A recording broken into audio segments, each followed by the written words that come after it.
Praise the lord. మన విమోచకుడు, మన పరిశుద్ధుడు యేసుక్రీస్తు వారి శక్తి కలిగిన నామమున ఈరోజు విశ్రాంతి దినమందు దేవుని వాక్య ధ్యానమునకు ప్రతి ఒక్కరికి మన దేవుని పేరట వందనాలు. దేవుని వాక్యాన్ని ధ్యానించుకుందాము. కీర్తనల గ్రంథము 27వ అధ్యాయము 9వ వచనం.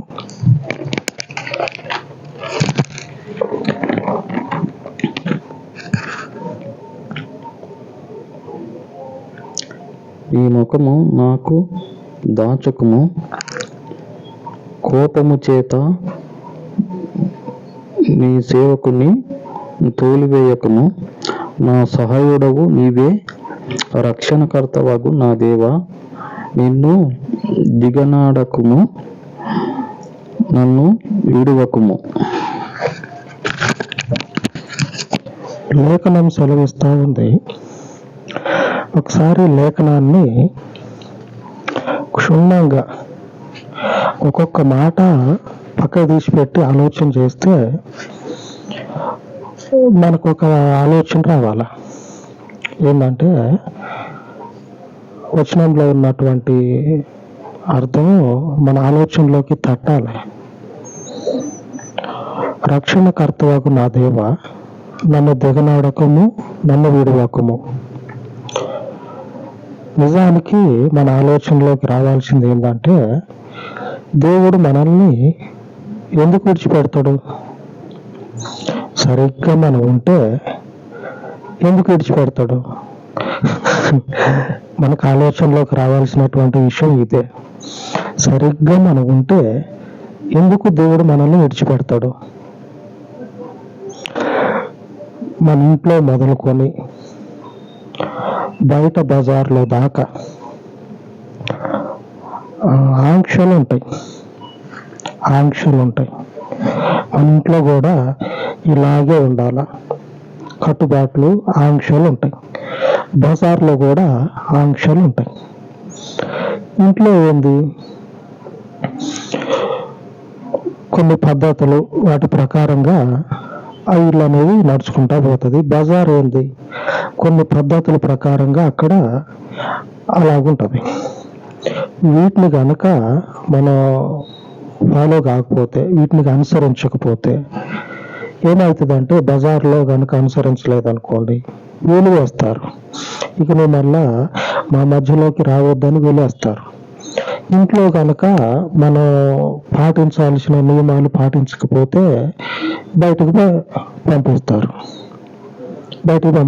ఆంక్షల మధ్యలోనే బైబిల్ కొంచెం సేపు పక్కకు పెడితే, యేసు ప్రభువుని కొంచెం సేపు పక్కకు పెడితే, యేసు ప్రభు లేనటువంటి ఇల్లు మొదలుకొని పరిశుద్ధ గ్రంథంలో దేవుడు చెప్పే వాక్యము దాకా ఆంక్షలు అనేవి ఉంటా ఉన్నాయి. కట్టుబాట్లు, నియమాలు అనేవి ఉంటా ఉన్నాయి. ఈ కట్టుబాట్లని దేవుడు ఏం చెప్తా ఉన్నాడంటే, మీరు పాటించమని దేవుడు చెప్తా ఉన్నాడు. ఈ పాటించకపోతేనే దేవుడు దిగనాడి వదిలిపెడతాడంట. మరి వీటిని పాటిస్తే, వీటిని కనుక మనం ఫాలో అయితే, వీటిని కనుక మనం అనుసరిస్తే ఆయన విడిచిపెట్టాడు. నువ్వు వద్దన్నా కానీ ఆయన నీ వెంబడే వస్తాడు.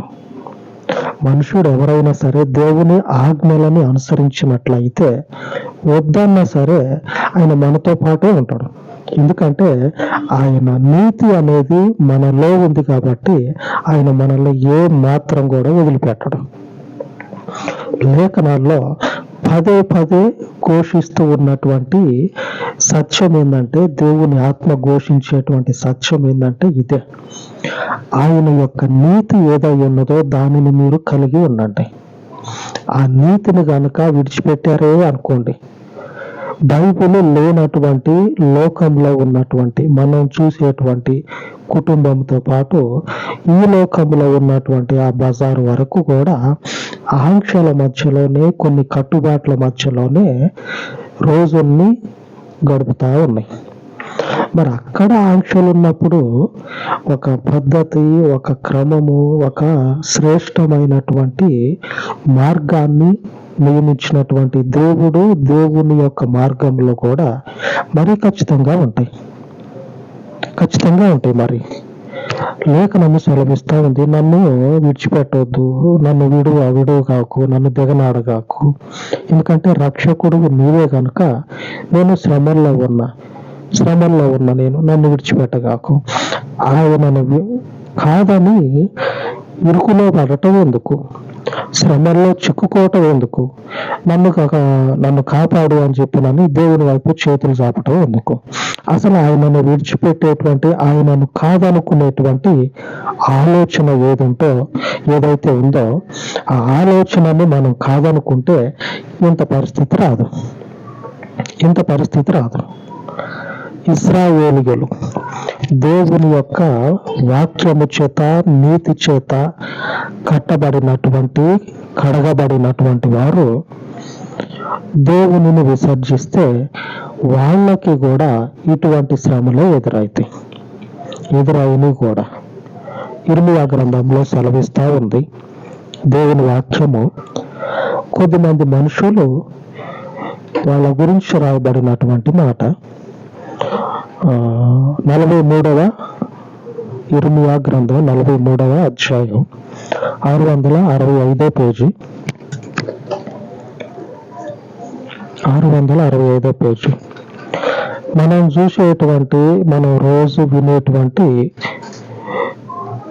మన లోకంలోనే, అంటే మన దేశంలో అలాగనే ఇతర దేశాల్లో కూడా కొన్ని ప్రత్యేకమైనటువంటి పరిస్థితుల్లో ఆ దేశాలు నడిపించబడతాయి. అదే ప్రత్యేకమైన పరిస్థితులు దేవుడు మనకి చెప్పి వీటిలో మీరు నడవమని చెప్తా ఉంటే నడవనటువంటి వారు ఎంతో మంది ఉన్నారు. వారిలో కొద్ది మంది దేవునికి విరోధంగా తిరిగి వాళ్ళని ఏం చేస్తారంటే తీసుకుపోయి కోతిలో వాళ్ళంతటా వాళ్ళే వాళ్ళ ఆత్మల్ని తొక్కేసుకుంటారు. వాళ్ళ ఆత్మను వాళ్ళ చేతులతో తీసుకుపోయి గోతిలో తొక్కి మన్ను కప్పుతారు.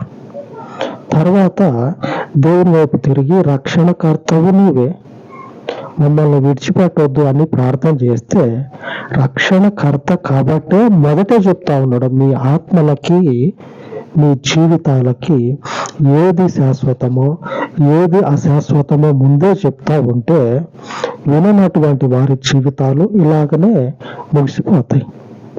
43వ అధ్యాయంలో 2వ వచనంలో రాయబడి ఉన్నది, నేను చదువుతా వచనము. 2వ వచనం, హోషేయ కుమారుడైన అజర్యాయును, కారేహ కుమారుడైన యోహానానును గర్విష్ఠులందరినీ ఇర్మియాతో ఇట్లనిరి, నువ్వు అబద్ధము పలుకుచున్నావు, ఐగుప్తులో కాపురముండుటకు మీరు అక్కడికి వెళ్ళకూడదని ప్రకటించుటకై మన దేవుడైన యెహోవా నిన్ను పంపలేదు. దేవుని సేవకుడు పోయి వారికి క్షేమం కలిగేటువంటి వచనాలనే దేవుని సేవకుడు చెప్తా ఉన్నాడు. వాళ్ళ దేవుని యొక్క నియమాన్ని ఎవరైతే కాదంటూ ఉన్నారో వారి గురించి రాయబడినటువంటి మాట ఏంటంటే గర్విష్ఠులు అని రాయబడ్డది. గర్వంతో తిరిగేటువంటి వాళ్ళు. ఇప్పుడు అటువంటి గర్వాన్ని ఎవరైతే చూపిస్తారో లోకంలో, అటువంటి గర్వాన్ని ఎవరైనా చూపించారనుకోండి, ఫర్ ఎగ్జాంపుల్ మీకు అర్థం కావటానికి, రోడ్డు మీద రాంగ్ రూట్లో పోతా ఉన్నాం అనుకోండి, రాంగ్ రూట్లో పోతున్నందుకు ఫైన్ వేస్తాడు. పక్కన సార్ ఉంటాడు, చూసిందంటే ఫైన్ వేస్తాడు. హెల్మెట్ లేదనుకోండి ఫైన్ వేస్తాడు. నంబర్ ప్లేట్ లేదనుకోండి ఫైన్ వేస్తాడు. ఇంకా కొన్ని సంవత్సరాల కిందట సైకిల్కి లైట్ లేకపోయినా అప్పుడు కానిస్టేబుల్ ఉండేటోళ్ళు, నిక్కర్ వేసుకొని ఉండేటోళ్ళు. వాళ్ళు ఏం చేసేటోళ్ళు అంటే 5-10 తీసుకునేటోళ్ళు. సైకిళ్ళకి అప్పుడు ముందు లైట్ ఉండేది, ఆ లైట్ లేనందుకు సైకిళ్ళకి కూడా తీసుకునేటువంటి పరిస్థితులు అప్పుడు కూడా ఉన్నాయి. మనం రోజు చూస్తూ ఉన్నటువంటి పరిస్థితుల మధ్యలోనే ఒక క్రమమైనటువంటి జీవితాన్ని మనం అనుసరించకపోతే దెబ్బలు తింటాం. ఇప్పుడున్నటువంటి ప్రభుత్వాల చేత, ఈ ప్రభుత్వాలు ఎందుకు ఈ నియమాలు పెట్టినాయి? మనుషుని ప్రాణాన్ని కాపాడటం కోసం. మనుషునికి ప్రాణం పోసినటువంటి దేవుడు ఇదే పద్ధతుల్లో ఇంకొంచెం ముందడుగేసి మనుషుని ప్రాణంతో పాటు ఆత్మను కూడా కాపాడటానికి కొన్ని నియమాలు కట్టుబాట్లను దేవుడు ఏర్పాటు చేసి ఆయనను ఆశ్రయించినటువంటి వారందరికీ చెప్తా ఉన్నాడు. మీకు నెమ్మది, మీ జీవితాలకి క్షేమం అనేది కనపడాలంటే కొన్ని కట్టుబాట్లని, కొన్ని నియమాలను మీరు అనుసరించాలి. ఈ కట్టుబాట్లు, ఈ నియమాలు ఇవన్నీ కూడా దేవునియే, మనుషుని అయితే కాదు. దేవుని పరలోకంలో ఉన్నటువంటి దేవుడు, ఆకాశంలో ఉన్నటువంటి దేవుడు, పరలోకంలో అంటే అది ఎక్కడ ఉందా అని చెప్పి అనుకుంటారు. పరలోకానికి ఇంకొక మాట ఆకాశం అని రాయబడుతుంది. ఆకాశం అంటే పరలోకం, పరలోకం అంటే ఆకాశం, రెండు ఒకటే. లేఖనాల్లో అక్కడక్కడ రాయబడి ఉన్నది. ఆకాశము అనగా పరలోకము. ఆకాశంలో ఉండేటువంటి దేవుడు తన సేవకులకి కొన్ని మాటలు చెప్పి దేవుని ప్రజలకు చెప్పమంటే వచ్చి చెప్తాడు. మీరు పోయేటువంటి ఈ తోవ మీ ఆత్మలకి, మీ ప్రాణాలకి ఫైన్ పడుతుంది. మీ ప్రాణాల మీదకి దేవుని యొక్క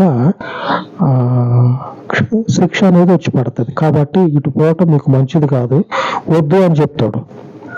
ఇర్మియా ప్రవక్త వచ్చి, సేవకుడు వచ్చి హెచ్చరిక చేస్తే సేవకుని దేవుని యొక్క వాక్యాన్ని త్రోసివేసి వాళ్ళు అనుకున్నటువంటి దానిలోనికి పోతారు. వారు ఏదైతే అనుకున్నారో దానిలోనికే పోయి అక్కడనే నిలబడతారు. ఇంకా ఈ సేవకుని కూడా తీసుకుపోతారు, సేవకుని కూడా తీసుకొని పోతారు. దేవుని వాక్యం చెప్తా ఉన్నది. ఆయన నియమించినటువంటి మార్గమే మనుషునికి అది తక్కువగా కనపడవచ్చు, మంచిది కాదని అనిపించవచ్చు, కానీ చివరికి ఆయన మార్గము శ్రేష్టమైనదని అందరి చేత ఒప్పింపజేస్తుంది. అదే అధ్యాయంలో 43 అధ్యాయంలో రాయబడుతుంది.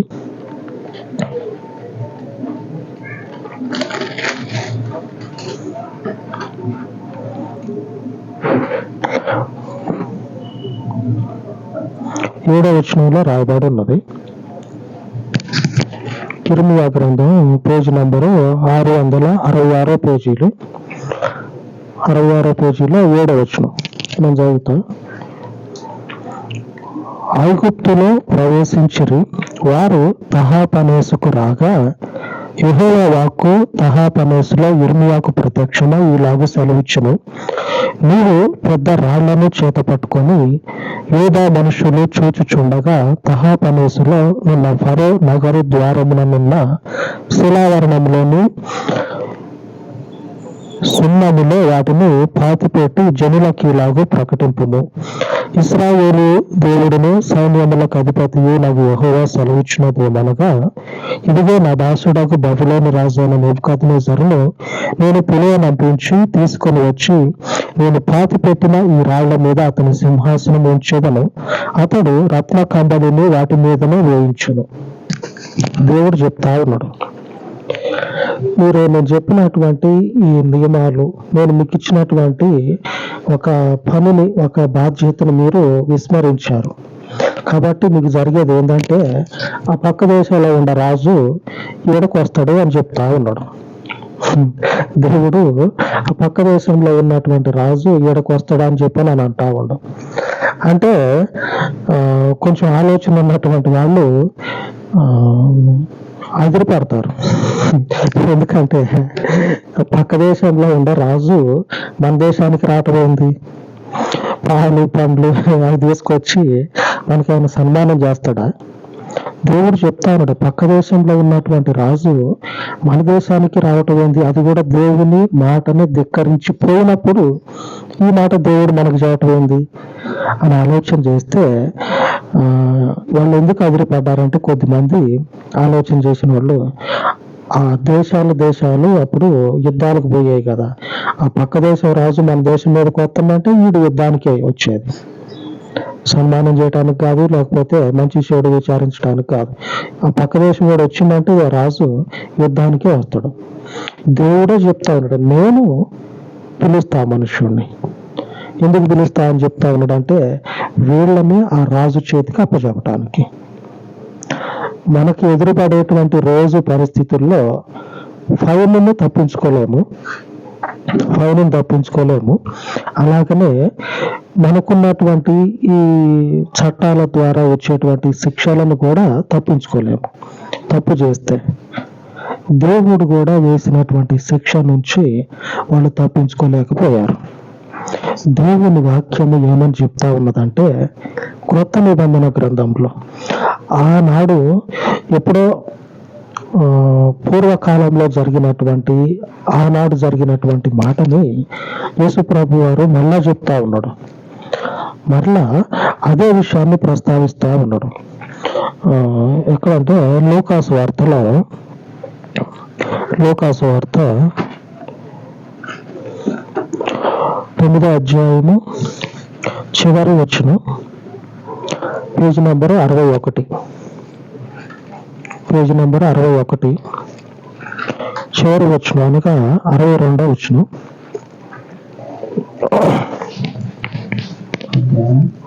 అధ్యాయం 9వ అధ్యాయం పేజీ నెంబర్ 61 పేజీ తీస్తే ఆ పేజీలో మధ్యలో ఉంటుంది. 10వ అధ్యాయానికి పైన ఉంటుంది చూడండి, పేజీ నెంబర్ 61.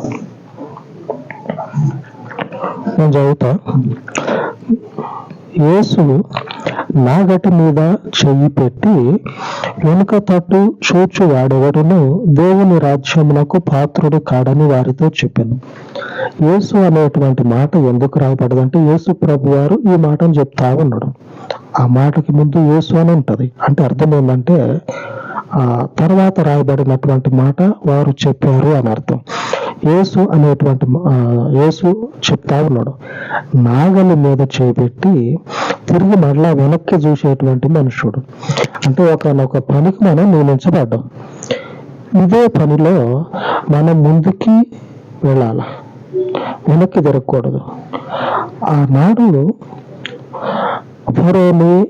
ఫరోతో పాటు ఉన్నటువంటి ఆ దేశపు ప్రజలందరినీ కూడా దేవుడు సిగ్గుపడేటట్టు చేసి దేవుని ప్రజలందరినీ దేవుడు బయటికి తీసుకొని వచ్చేటప్పుడు వీరికి మరలా దేవుడు చెప్తాడు, మరలా మీరు ఇటువైపు పోవద్దిక, ఈ దేశానికి రావద్దిక. దేవుడు చెప్తాడు.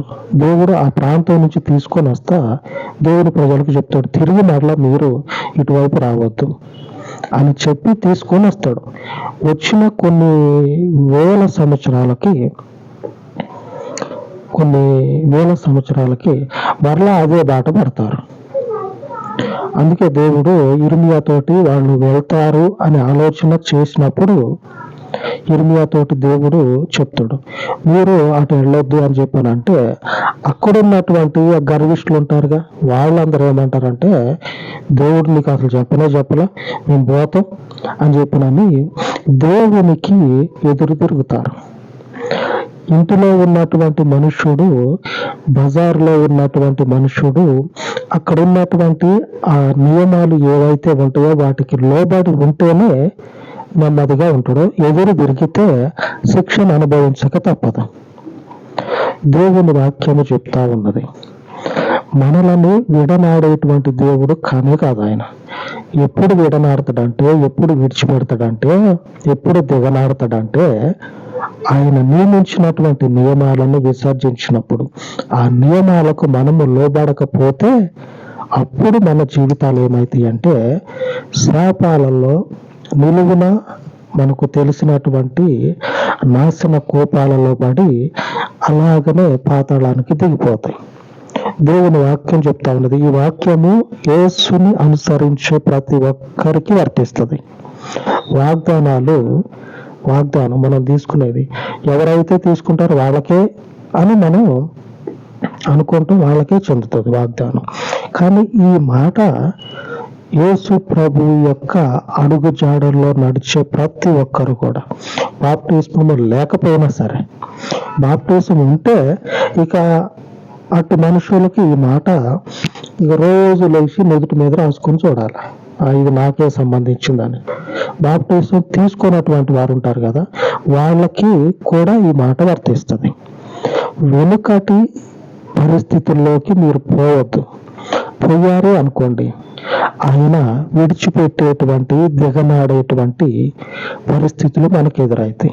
ఆయన రక్షణకర్త అయ్యుండి మనలను రక్షిస్తా అని చెప్పి కొన్ని నియమాలు ఏర్పాటు చేసినప్పుడు ఆ నియమాలకు మనము లోబడి ఉంటేనే, ఆ నియమాలకు మనము అంటుకట్టబడి ఉంటేనే ఆ రక్షణకర్త ఏం చేస్తాడంటే మనల్ని విడిచిపెట్టకుండా మనతో పాటు ఉండి మనల్ని నడిపిస్తాడు. లేదంటే ఇక్కడ ఎవరు శిక్ష తప్పించుకోలేరు, ఎవరు ఫైన్ నుంచి తప్పించుకోలేరు. ఇక్కడ తప్పించుకున్నటువంటి మనుషుడు దేవుని చేతిలో నుంచి తప్పించుకోవటం కూడా అసంభవాది.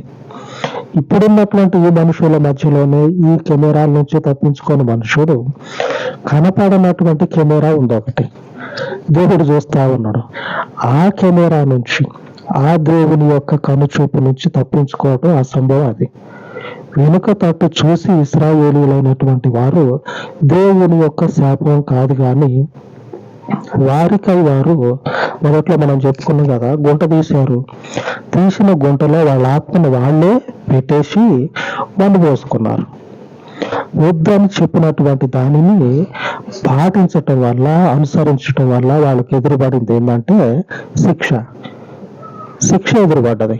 అయితే ఈ శిక్ష దేవుడు కావాలని వేసింది కాదు, వాళ్ళకై వాళ్ళు చేసుకున్నది. ఇటువంటి పరిస్థితులు మన జీవితాల్లో ఎదురుపడనియొద్దు. ఆయన రక్షణకర్తే, దిగనాడే దేవుడైతే కాదు, విడిచిపెట్టే దేవుడైతే అసలే కాదు. మన స్వప్రయోజనాల గురించి మన ఆలోచన అనేది మనల్ని ఏం చేస్తుందంటే, ఆ ప్రజలు ఎలాగైతే వారి యొక్క ఆత్మలని, ప్రాణాలని గుంటలో తొక్కేసి మన్ను పోసుకున్నారో అటువంటి పరిస్థితులకు మనల్ని తీసుకుపోతుంది. అలాగ తీసుకుపోకుండా దేవుని విధులలోనే, దేవుని అడుగు జాడల్లోనే నిలబడినట్లయితే ఆ రక్షకుడు మనకు తోడయ్యుండి ఆ వాక్యాన్ని మనకి, ఆ అర్థాన్ని మనకి స్థాపిస్తాడు. ఆయన రక్షకుడే, విడిచిపెట్టే దేవుడైతే కాదు. ఆ విడువని దేవునికి మన జీవితాలను అర్పించుకొని అనుదినము కూడా వాక్యానుసారంగా వెనక్కి తిరగకుండా దేవునిలో నడుచుకుందాం. దేవుడు తన వాక్యాన్ని దీవించును గాక. ఆమేన్.